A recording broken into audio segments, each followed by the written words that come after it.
ఎప్పుడైనా ఎక్కడైనా మీ చేతిలోనే వార్తా ప్రపంచం. మీ మొబైల్లో, మీ కంప్యూటర్లో, మీ టీవీలో సాక్షి టీవీ డిజిటల్ ప్రసారాల కోసం లాగిన్ అవ్వండి. www.youtube.com/sakshi tv. సబ్స్క్రైబ్ సాక్షి టీవీ యూట్యూబ్ ఛానల్. మహిళలకు శ్రావణం శుభవార్త. బంగారు ధరలు మళ్లీ వరుసగా తగ్గుతున్నాయి. ఆల్ టైమ్ హై నుంచి పతనమవుతున్నాయి. ఇంటర్నేషనల్ బులియన్ మార్కెట్లతో పాటు దేశీయంగానూ ధరలు తగ్గుముఖం పడుతున్నాయి. ఈ సందర్భంగా దేశీయ, అంతర్జాతీయ బులియన్ మార్కెట్లలో బంగారం, వెండి ధరలు ఇవాళ అంటే జూలై 26న ఎలా ఉన్నాయో ఇప్పుడు చూద్దాం.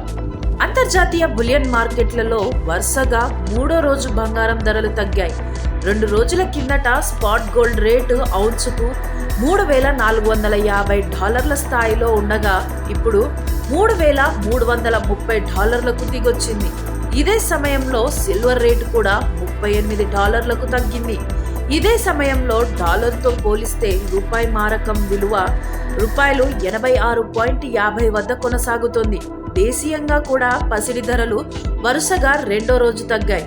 హైదరాబాద్లో ఈ ఒక్క రోజే 22 క్యారెట్స్ గోల్డ్ 450 పడిపోగా తులం ఇప్పుడు 92,100కు దిగొచ్చింది. నిన్న కూడా భారీగా 1,250 తగ్గింది.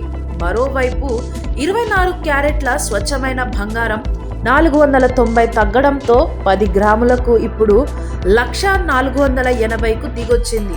ఇది నిన్న 1,360 మేర తగ్గింది. బంగారం రేట్లు తగ్గిన వెండి రేట్లు స్థిరంగానే ఉన్నాయి. హైదరాబాద్లో ప్రస్తుతం కేజీ సిల్వర్ 1.28 లక్షల వద్ద ఉంది. నిన్న 1000 మేర తగ్గింది. గోల్డ్, సిల్వర్ ధరలు ప్రాంతాల్ని బట్టి మారుతుంటాయని చెప్పొచ్చు. స్థానిక పన్నులు కూడా వీటి ధరల్ని ప్రభావితం చేస్తాయి.